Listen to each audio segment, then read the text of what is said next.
Ebro in the morning on Hot 97. Ebro in the morning. The beautiful Laura Stiles Rosenberg and the Queen Ava DuVernay is in the building. Hey, Ava. Thank you. Hi. You're welcome. I don't know if I'll be able to do my job effectively today, so if I don't do much talking, it's because I'm just in awe and I'm gonna kick back and This is our first date, me and you. This is the first date we've been on. You know what I mean? I've been courting you for a couple years now. Ebro talks about sliding in your DMs, Ava. Is that a real thing? Has he slid in your DMs? We do have a text relationship. See? We have a relationship. and You guys heard relationship. How would you describe the nature of this text relationship? He reaches out and says, "Can you come on the show?" And I say, "I'm gonna get back to you as soon as I can." Sounds like me and Drake. Thank you. And that's the extent of it. That's you'd say it ends there. No, it was very lovely and Okay. and welcoming, and I've always wanted to get here, and so I'm happy to be here with you. All right. We Okay. are- My brother Christopher watches the show from Montgomery, Alabama. Ah. He's a nice. beautiful barber in Montgomery, Alabama. He loves the show, so shout out Thanks, to Chris. Christopher. Shout out to Chris. And we were definitely popping in the barbershops too. Yeah, no, for sure. What? Man, listen. So Ava, this is a huge deal. A Wrinkle in Time is out Friday. I saw most of it, not all of it. Because you couldn't get in. I couldn't get in. Right. Well, what happened was I was What late. happened? What happened was I was late. What was the guy's name? Kenny. Kenny, man. Kenny at the movie theater in Lincoln Center was supposed to hold my pass. Right. So I show up, I would say 20 minutes late. It was started at 6. I got there yeah. about 6:20, but they normally start about 6:10, so I wouldn't have missed that much. Right. But Kenny gave me a ticket to see Black Panther. Right. Sends me into a Black Panther theater. I walk in and it's a bunch of Marvel stuff. I'm like, Kenny, what's going on? I'm here to see Wrinkle in Time. Oh. Starts rummaging through his drawer, no pass. Just walk in. no. I walk in, security yanks me out. This thing was getting bad. This was getting terrible. So I'm standing there looking like a degenerate while then the lady from Disney comes out and berates me a little bit for being late. Says, we normally don't do this. Looks me up and down. And then finally lets me inside. So that took about 20 minutes. So I didn't get in until probably About 20 halfway minutes. through the film. Halfway. Right. No, it's what a filmmaker likes to hear. That's what, Just directors rubbing on pretend. that. Just being get honest. as long as you're here for the last half, you're good. Don't worry about the setup. I spotted him, and I was like, I made like a little gesture, and then he sat down, and he's about to tell me his story. I don't want to hear it. I'm watching. She's into the film. But she saw it all. Well, I did. I appreciate the effort made to come and see it whenever. Well, and whenever you can. I'm definitely gonna see it again. Yeah. Because when I went, I have a 3-year-old, but she's kind of advanced with the movie thing. So I we've think seen. that's too young. You think this is too This young gets for her? really scary at What's the end. what's for the age kids. you suggest for? It's kind of like 8 to 15. Okay. Yeah, is a sweet spot that we've been finding. So you think what's the little boy's name when he goes to a real dark place in the film? yeah, I think that's too scary. Charles Wallace. Charles Charles Wallace. Wallace gets a little Wallace. scary. That little boy is incredible. He is a beautiful Filipino-American actor, gorgeous little boy who has to play a good guy and then Yes. the devil, basically, Yeah. in Yes. one movie, and he does it really well. He's like 6. But no, it gets scary, and so I don't know. I think 3 is...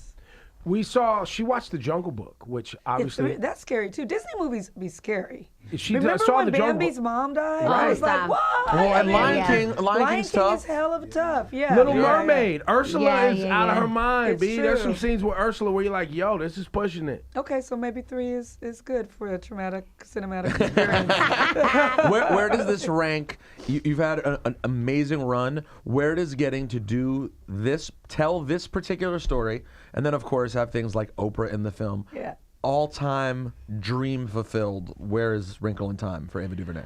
No, I mean it was a big dream to be able to jump genres. I look at people, so going from making 13th, a documentary about the criminal justice system, to A Wrinkle in Time. It's something that a lot of filmmakers don't get to do, particularly women, particularly black filmmakers. Don't talk about black women filmmakers, but like Steven Spielberg, he can go from E.T. to Schindler's List to BFG to The Post, different kinds of films, and that's the kind of dexterity and muscularity that we want to have for filmmakers of color and women. That we don't often get to enjoy. So for me to be able to do that, I was hyped. I loved it. I kind of accepted the adventure and just went into it with, So this was Everything. already in the works, and they reached out to They you. reached or out how to did it me, work? which is different because usually, Hollywood is set up for you. They like you to beg, right? They like you to come in and pitch and beg and you genuflect and kneel and ask, and then they say yes or no, and that's like the thing there. And this was really different. They invited me in. They called and said they had this film and the script and the book, and could I make something of it? And they'd been trying to make the film for a while, and it's a tough book. A lot of people told me it was unadaptable because the book is like, jump into worlds and place jumps around. It's all these kind of complex astrophysics and stuff like that, and it has a girl at the center who's a little down and depressed at the top, Right, like she's right. not, like it's not usual movie stuff. And but I loved it. I loved the adventure of trying to make it work. And the emotional connection, because I'm going to tell you right now that the relationship, the father-daughter relationship, I was definitely like trying to hold back a tear at one point. Yeah. That was really special. I also really enjoyed the art direction was incredible, and I was Here we go with the art shut direction. up. And I was Every like, time we're how? gonna Because stop. I'm trying to, I'm trying to understand. I was like, how do you direct a film that's so creatively put together? Like a lot of the worlds, the special worlds, were like I could imagine they were like digitally, done. Most of them were practical, so we built them. But when you're looking at a page in a book and it says that the world is fantastic and spectacular, then you got to go into a room with people and be like, okay, how do we make fantastic and spectacular? It just starts from zero. And you have to build those up. And whether it's practical locations, that's what we call it when we actually build it with the hammer and nails, or whether it's something that we do digitally, it's all about creativity and a bunch of artists coming together to make it. So it's fun. I enjoyed the idea of kind of feminizing fantasy, because in a lot of these films, Avatar or Lord of the Rings, you're seeing fantasy through a male lens. Right. Interesting. And so, to make decisions about what's beautiful through the eyes of a woman, something that I don't think we've seen and I really enjoyed. Let's talk about Meg, and the young lady in the film, who obviously you said is depressed, right? She's dealing with image issues. She's dealing with her father. She's dealing with Bullying, depression. bullying. Yeah. I didn't read the book. Yeah. So how much of what we're seeing in the film is from the book, and how much was added by Ava DuVernay, being a black woman, and obviously knowing women, and maybe yourself dealing with bullying or whatever you dealt as a young woman of that age, did you add to the film? Yeah, it's a great question. Well, Jennifer Lee is the screenwriter. She wrote Frozen, so she's a really, really talented screenwriter.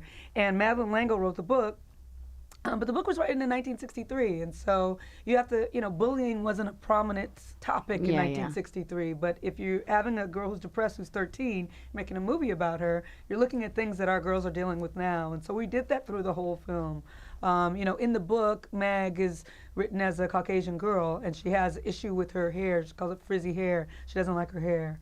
So we took that concept and said, okay, we have a black girl playing this, and let's talk about issues of hair as it relates to her, right? Her feeling uncomfortable with her natural hair, and at some point being faced with a version of herself who has straightened hair, and her having to kind of contend with those issues as all African-American women have to deal with at some point. So we tried to take those issues and just that were already in the book and just contemporize them, so that people who read and loved the book still get fed, but people who don't know the book can encounter it in a new, fresh way. But you also, too, her little brother is, he looks ethnic. Obviously, you can't really tell if he's Filipino, is he half black, what is it? Her father's white. Yeah. Her mother's black. Yeah. Right? So her, I guess I would call it, her boyfriend is white. Her friend. Her friend. He likes her. He likes her, clearly. You guys. He really likes her. Yeah. She really likes him, I think. Let's not She give too much away. starts, she starts to see him, but she doesn't know that he likes her at the top. But that family structure of that multi-ethnic family structure is more common today. Yeah. But as we, deal with race issues and all the, culture issues in our country today, it's not as common as, we would like to believe. Was that conscious to make it? Yeah, no, definitely conscious to make it. I wanted a black girl, and then I started to think about all of the different parts of the story. I mean, this whole film is about this girl looking for her father, her absentee father.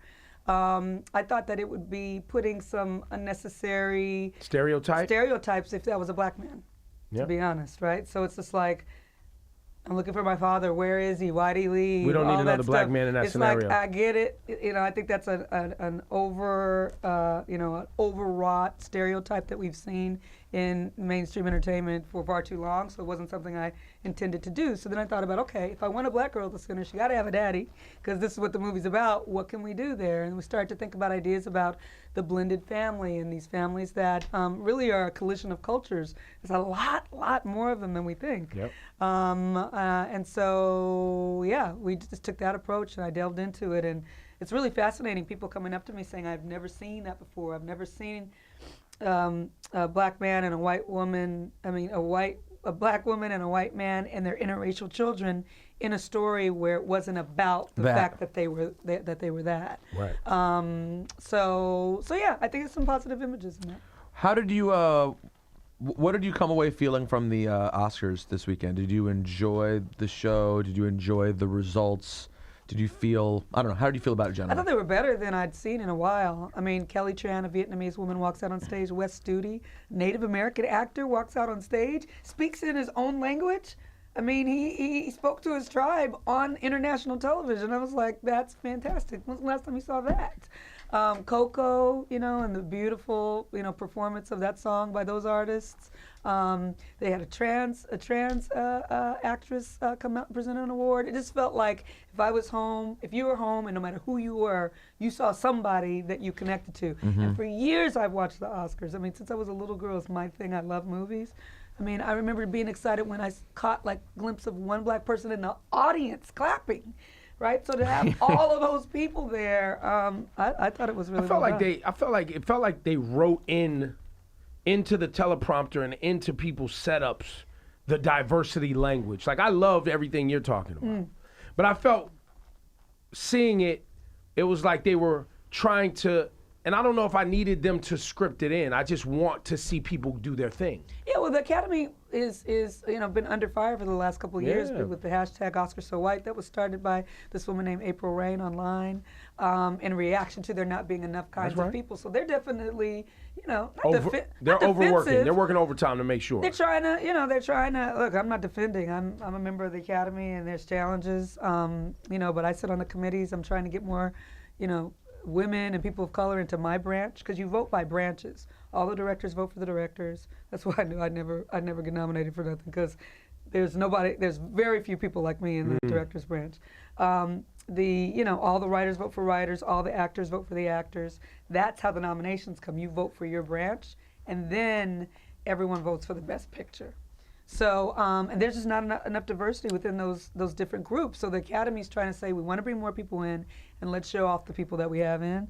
So they're on a bit of a campaign. So I got into a little thing on Twitter because, not shocking, but because That's every day, bro. It's every day, but because I felt it was ironic after a night in which diversity was so clearly emphasized that when we got to the big awards, when we got to Best Actor, it was Gary Old White man. we are going to give, not to say he's not a great actor, it's not about his acting at all, not about his performance. I just found it ironic that it was a white man playing the whitest of men in the whitest of stories, wartime British white imperialist sitting around with other white Brits at a time in which black people in America relatively had no rights. So it's not a story that really speaks to anyone except a specific crowd. So while the message was there all night, when push came to shove, it's like maybe what you're speaking about, the groups voting still default back to the stories that they find interesting. Perhaps, but that award was given by the actors branch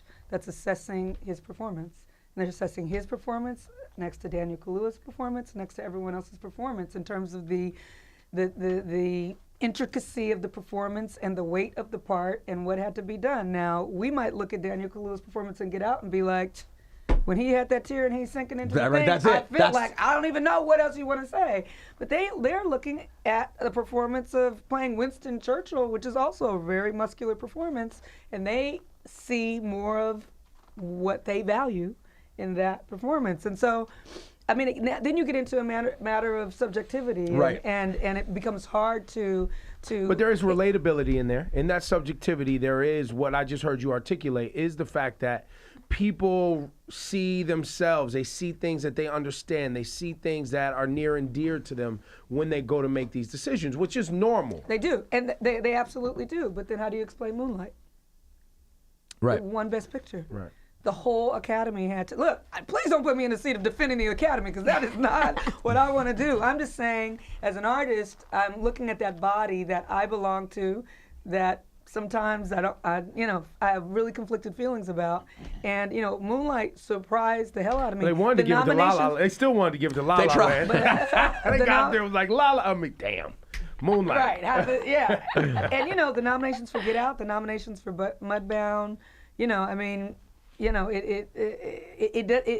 It's a part of a continuum that people of color have been left out of for so long that it just. You're talking about a structure. It does not go from 0 to 100 real quick, right? Is that the right way? Yeah, but Drake said it would. I don't understand. Yeah, he was wrong. Drake was on this issue. That's the headline, that's the tweet. But he was talking about the continuum of racial diversity in the Academy with that song.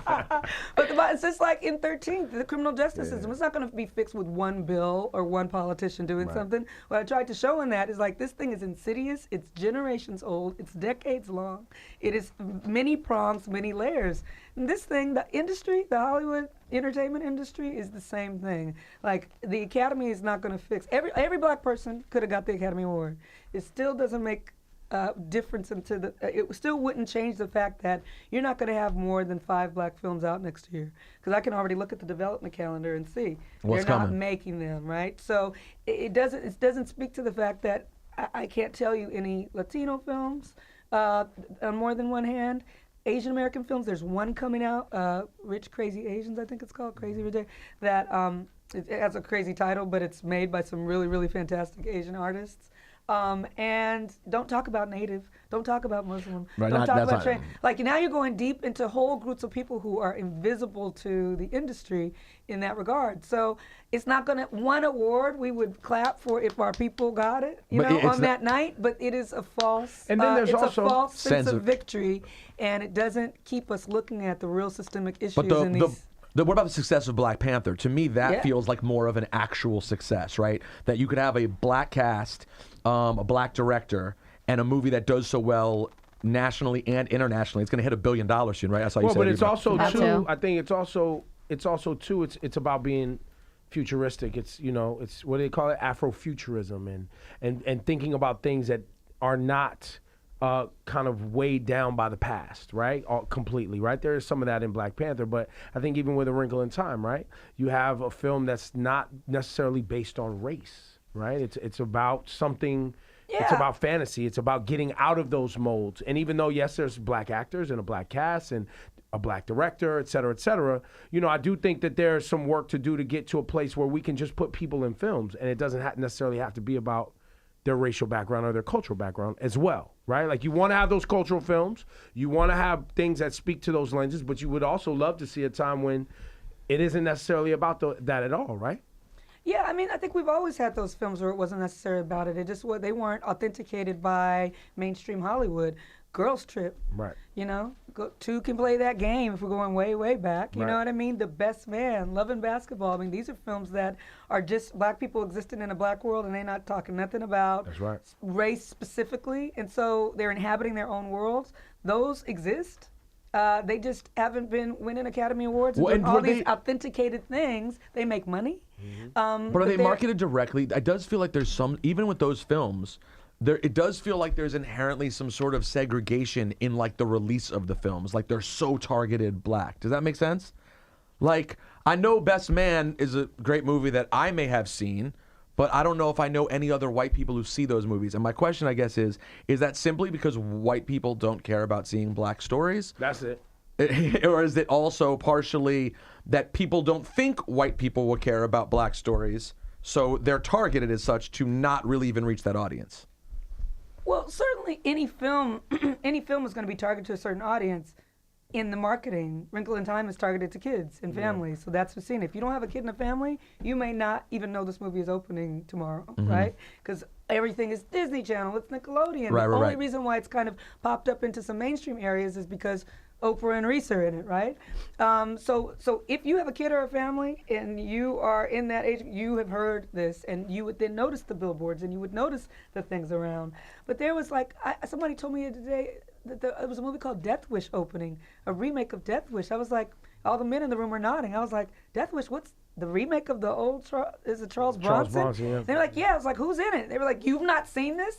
No, they're not trying to reach me because they know I'm not going to see that movie probably because I'm not a guy who wants to go see Death Wish, right? Right. So it's just marketing dollars and that kind of thing. But certainly there have been some of these films that you become blind to a billboard if it doesn't, right? The Death Wish billboards are around, right? I just don't see them. I see Oprah, you know what I mean? Or I see Girls Trip because my eye is looking for myself. And so I think it's human nature, but also the industry over-indexes in trying to get its money from the people that it can get its money from.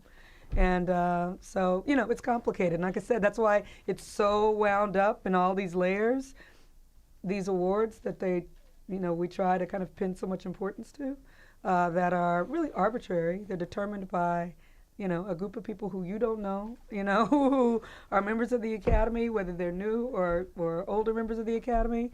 I just find as an artist, what I'm really trying to figure out for myself is, where do I assign the value in my work? Am I assigning the value in my work from, a group of people who say that was good or not good, whether it be critics, whether it be Academy, box office? Like, how do you do it? Or how do you do it? All I know is to look at Baldwin, look at Lorraine Hansberry, look at Langston Hughes at times when nobody was really checking for that work. So many artists, Charles Burnett, Julie Dash, Haile Garima, these are filmmakers you've probably never heard of. They made their work in a vacuum. They knew no one would see it because no one was checking for these black artists, yet they made it anyway because they had to. Just because people will see my work doesn't mean that my process is any different. I have to make these stories because I have to. People say, why did you turn down Black Panther? I felt like that story should have been made by a black man, and I wanted to make a story about a black girl. So I found a story about a black girl, right?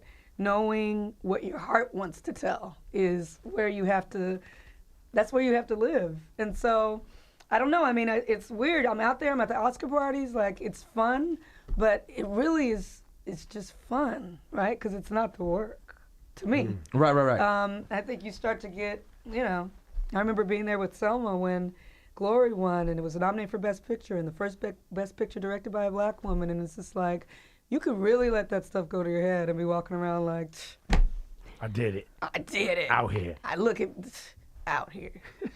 And it's just like, then you're crazy. Right. Because none of it means anything, you know what I mean? Right. Can you talk about, because I read that you weren't behind a camera till later on in your life. It's not something you didn't go to film school and stuff like that. Talk about that, because I thought it was really inspiring, because sometimes people always put like a timer on their life. You know what I mean? They feel like they have to do things at a certain time. Yeah, I feel that from people. I was 32 when I first picked up a camera. What were you doing before that? I was a publicist. Okay. So I would help filmmakers get their films out. I would be like, there's a publicist outside So you were in and around who brought film. me here. Yeah, I focused on films. But to give context to picking up a camera when you're 32, my great friend Ryan Coogler, who directed Black Panther, is 31. It's his third film. Steven Spielberg's first film was, I think it was 27, right? Like, they start young, right? They go to film school. Yeah. And, they know they want to be a filmmaker, and so they're making, films when they're younger. And I didn't go to film school, and I started when I was 32 years old, like with my first short, like just starting out, picking up a camera. So it's just evidence that you can change the path that you're on in life. Doesn't have to be the path that you stay on in life. And if there's something that you want to do, I don't just say do it because it's not easy, but you can start to take the steps towards where you want to be. I had a good job, so I could have stayed there, and I would have been fine. But I had something I wanted to pursue, so on the weekends and at night I would tinker with film, and I guess just started on my way. I think things gonna work out. Yeah, I think it's gonna be. You're gonna be all right. We'll see how this one goes. So Selma was the best picture that year. The reason I loved Selma as a film was you didn't like Boyhood. I did like Boyhood, but I love Selma. I found that. Are you white? Am I white? Yeah. Okay. Jewish, white, regular. Okay. I can't tell. Everybody looks so. Well, that's reasonable to ask. Here, everybody's looking. You never know. I could be Puerto Rican. I can't tell what you are. I can't tell what anybody is. Latina. Okay. Black and white. Okay. Yeah. But I found that white men really felt so strongly about Boyhood in the same way that Caucasian women really felt strongly about, like, Lady Bird. Right, they saw their adolescence in it in a way that was super, super intimate. So I'm surprised. That Yeah, you- She's a black woman, actually. Yeah, I'm Inside? probably It's very strange. I'm a straight white man, but there is a part of me that is just a black woman. If I left you guys alone right now, you'd be like, girl, spill the tea, girl, spill the tea. By the way, we have audio evidence of me actually morphing no, into you a different morphed into a person. black woman straight up. God. Talking to little Kim, I don't know why I become a different human being.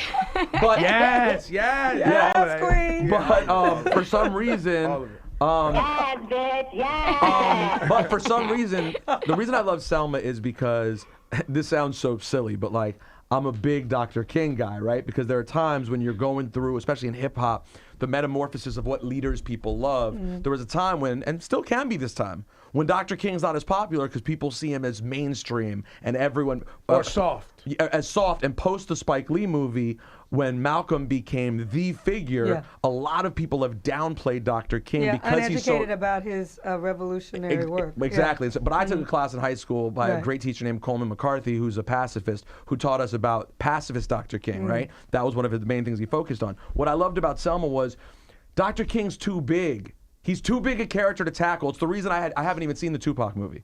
Because the character's too big for you to try to get into 2 hours. Oh, was it a full Cradle to the Grave? Yeah, the Tupac Tupac? movie is basically like childhood to the Right, end. right. Now, granted, his life is shorter than Dr. King's, but I love that you just picked Selma. Yeah. Like, let's go for like, what, 6 months? Yeah. And hit this.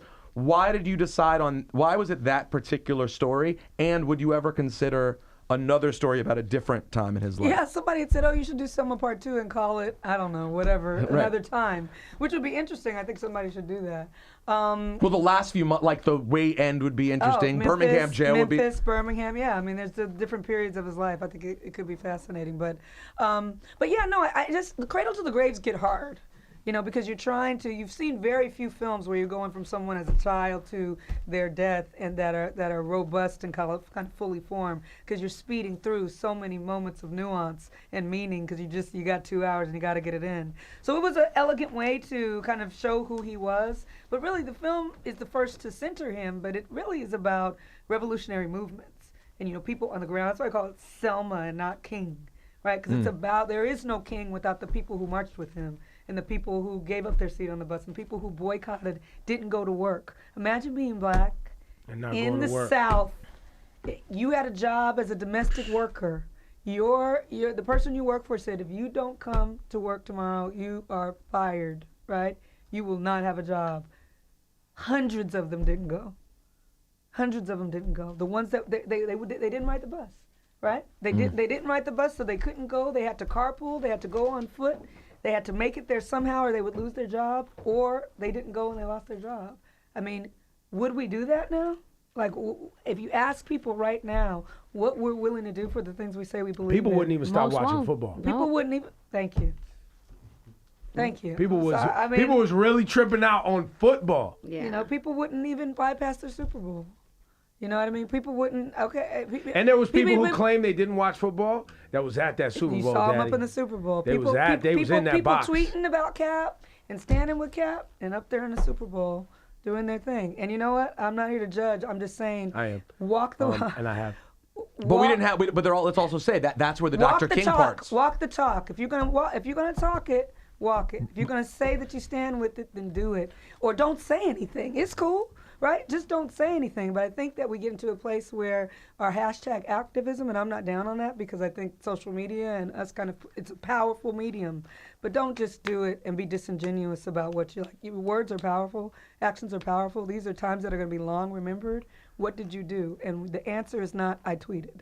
It just really isn't. Yo, Whether I it's had about this one. Cap No, or there's one. something Hey, else. but there's one tweet. Well, you got though. 10,000 retweets. Yo, it's 10,000 retweets. This has to mean This is something. different. This is different. This means something. Impressions that is? What? Look at the impression. Did you have any idea when your career was evolving that you were going to be? Wait, I was going to tell us the tweet that had. No one cares. You're here. This is a very rare time, Ava, when I'm not talking about myself. I'm going to try to keep it to you. Let's keep it that way. Did you? Super rare, bro. Super rare. You know, you're in rarefied air. Yeah.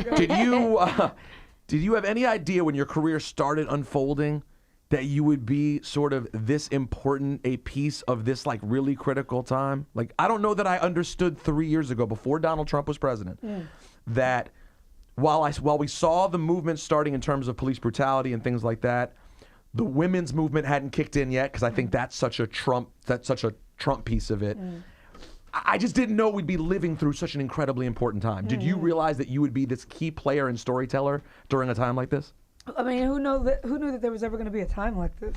I mean, it's just it's a stunning turn of events from Obama to this. I think we were all living in some kind of, I don't know, lulled into some kind of false sense of progress, that we let this one slide and we all let it happen, for real. Midterms are coming up. You know, I don't even know. See what people do. Yeah. What are people going to do? Yeah, we'll see. What do you think? Why was it important to you to make the 13th? She's like, I don't care what you think. He's just going to go anyway, so let me just jump in. Can you just tell us, why was it important to you to make the 13th? It's a primer, because there was so many people that didn't know the base information about the system that we all live within. I think like prison is a place where bad people go. And it's a lot more complex than that. So a lot of people knew about it, but a lot of people didn't. I think most people don't even. And it's assigned in schools now, and it's like, you know, if you can start a new generation of people that really 13th is? Yeah. Yeah. Wow. What? That's crazy. Yeah. Usually around the 7th grade. It's Wow. assigned in school. So Because I don't think people understand that to finance a country where you want to keep prices low, they got to figure out a way to keep cheap labor. Even though they're having this whole, like, you know, raise the minimum wage conversation, this country, to keep the prices where they are, they're going to find somebody to work for free/cheap. It's going to continue, and that's. I mean, it's that, but also it is its own industry where people are making a lot of money. The warehousing of bodies, right? So that is its own cottage industry that is very, very robust, and people are. I mean, it's publicly traded on the stock exchange. Prisons and companies that service prisons, and who is the product? Your boy off the street who got pulled in, right? He's how they make the money. And so they make the money by how many beds are filled, so they got to fill these beds. And so it's a very insidious thing, and it's flipped around to be like, oh, they're in there because they're bad people or they're criminals, criminalized at early ages, school to prison pipeline, all that stuff goes back to images that we see, the criminalization, the way that you get everyone thinking that you look at black man, that equals criminal. So that whole piece was just to try to open people's eyes to, oh, this is a business, and this is serious, and there are human lives at stake. And so yeah, it's been sad because since the film came out, so much has backslid from where we were when we even made the film. With the current administration, it's just some of like the strides that are being made, like the last half of the film, where it kind of gets a little bit hopeful. That's all gone. You think all of it's gone? Or do you think it's a tone? You think it's a tone thing? No, I mean they've undone some things. Yeah, they've undone a lot of things. Do you you asked a second ago, what do I think? I do think it at midterm coming November, we will see once again a very local effort that we just saw. Remember, you know, there was the senator in Alabama, and there was even the San Antonio primaries this week.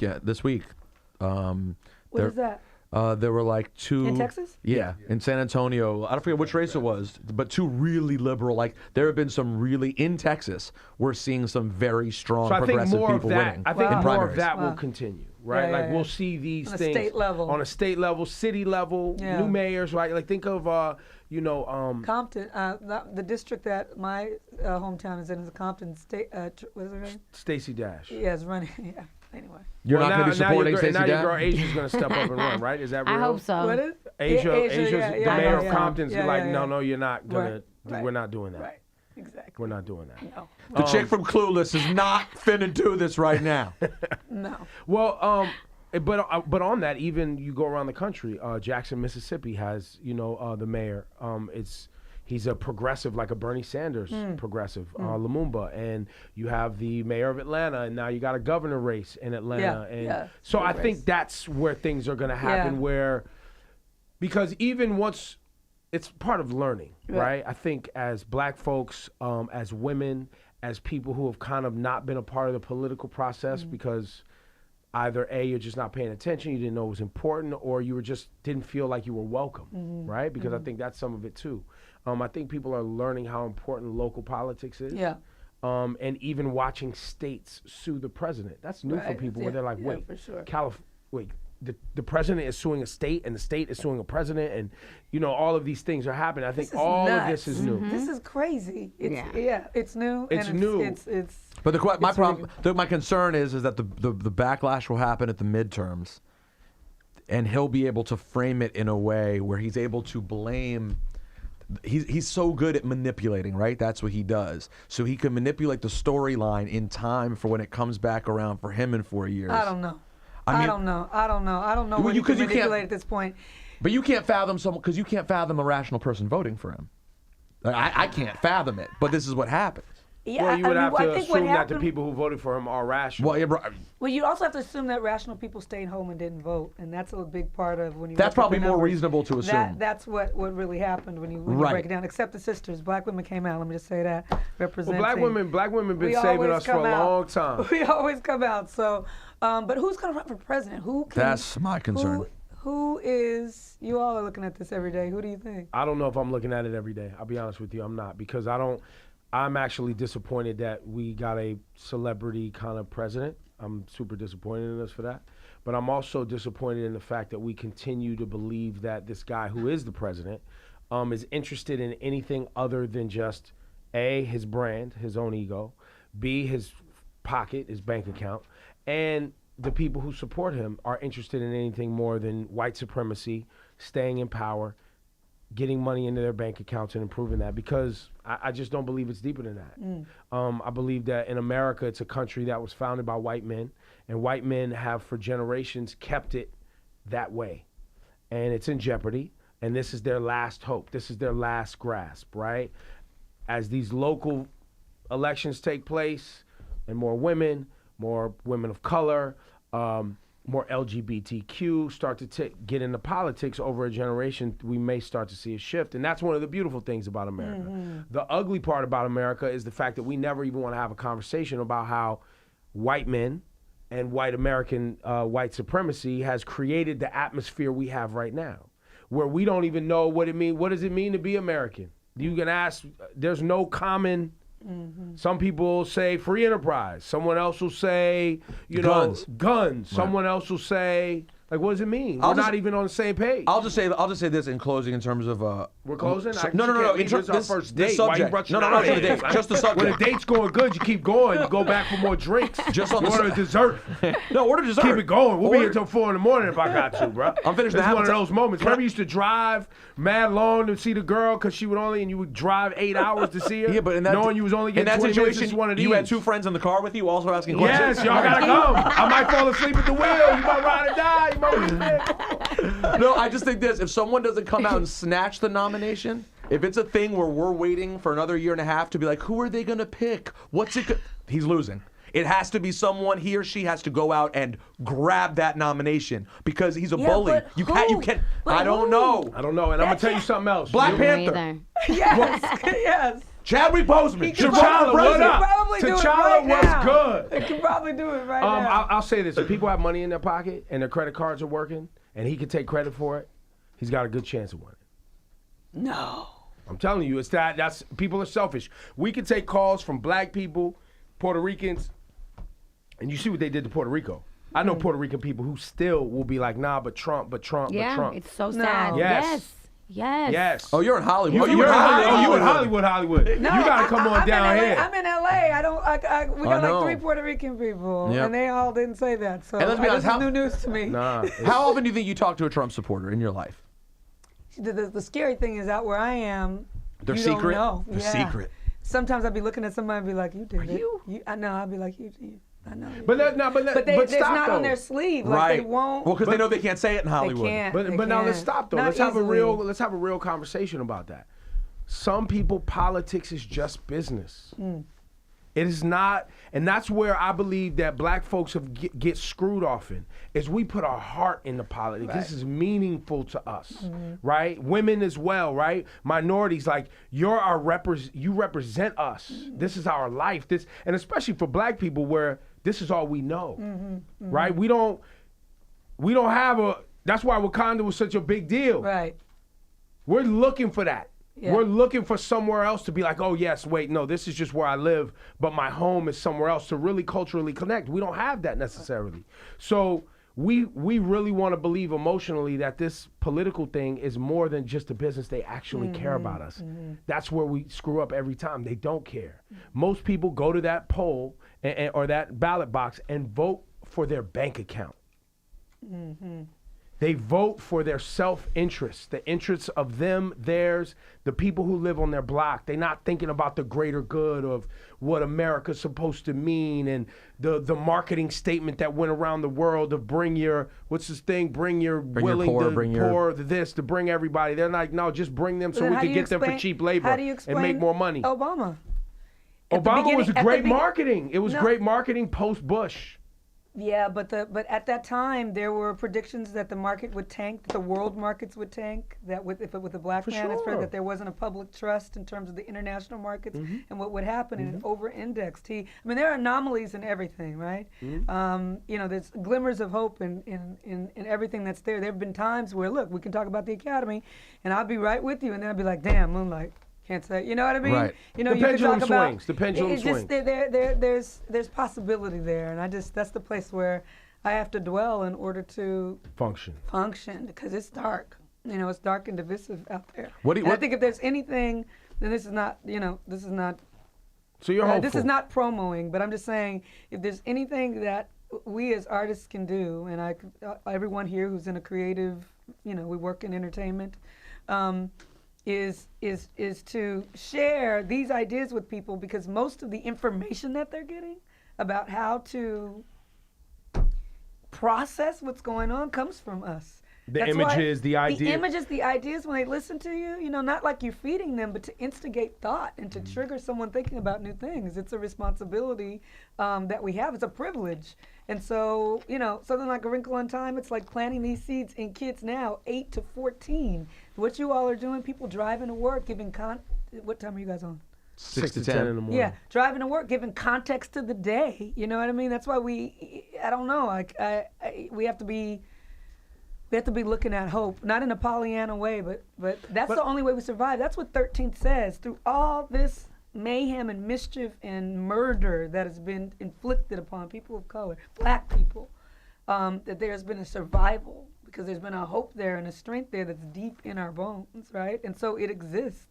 I know it. We stand on the shoulders of our ancestors. So I cannot let this man tweeting in the middle of the night, you know what I mean? Like, shake us off our path.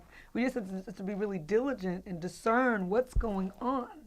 You know what I mean? Because there'll be a flurry of tweets about a porn star, and you're not looking over here at all these programs and all these things that are being dismantled. Right. And, there's a bill up in Connecticut right now for the safety of women. I mean, there's incarcerated women have their feet shackled when they give birth. When they're giving birth, yeah. You know what I mean? There was a bill there to dismantle that, the rapes and sexual assaults that are occurring behind bars, because they're over there and nobody... They're behind the wall, and we don't even think there's about laws them. of women who have to fight for parental rights when they bear children with rapists. Right. I mean, the most insane thing. Yeah. So it's just like all that stuff's going on and being dismantled in all these ways. You got people in Puerto Rico. I mean, that is a state. He didn't even know it was a state. This is a part of the United States. These are our people over there, brown people. It's like if you still left people on the rooftops in Katrina, and they're still there, months later, and you just that's happening there. They get no coverage, no love, no nothing. And so it's like, but we're talking about a porn star, we're talking about Ivanka, or we're talking about whatever. So it's like, it's our job to say stay focused, because the only way to get there is to stay disciplined, to be hopeful, and not to shut your eyes to what's going on. So hope and turning a blind eye don't go hand in hand. Hope and diligence go hand in hand. And so. I don't know. He is a black woman. He said, in the middle of the thing. See? It's there. It came out. I knew if I kept going. Subtle. Just so I subtle. get so subtle. Play the Jefferson Split Clothes. If you can hum and sing, you black woman. That's it. The only thing you can, black woman. Ava DuVernay, we love you so much. Oh, I'm happy to be here. Thanks for welcoming me. And to see you shine like this, and those words that you had there at the close, I think are coming through the work you do. No, thank you. And it's awesome to have you. And thank you for coming by our brother. program. Appreciate it. Keep Thank you. inspiring So all all of right, us. this is over. This is it. We're not gonna see you again. I think what you do is Yeah. you keep it low at this Okay, point all right. and just Coach follow me, up coach later me. on the. He's a on- guru. He's a relationship guru. Right. Why do I follow up Yeah. later? Yo, it was great having you up here. Nice. Love to keep that conversation going. I look forward to that message. We did it, coach. We did it. Thank you. Thank you, guys. Y'all give it up. Ava DuVernay one time.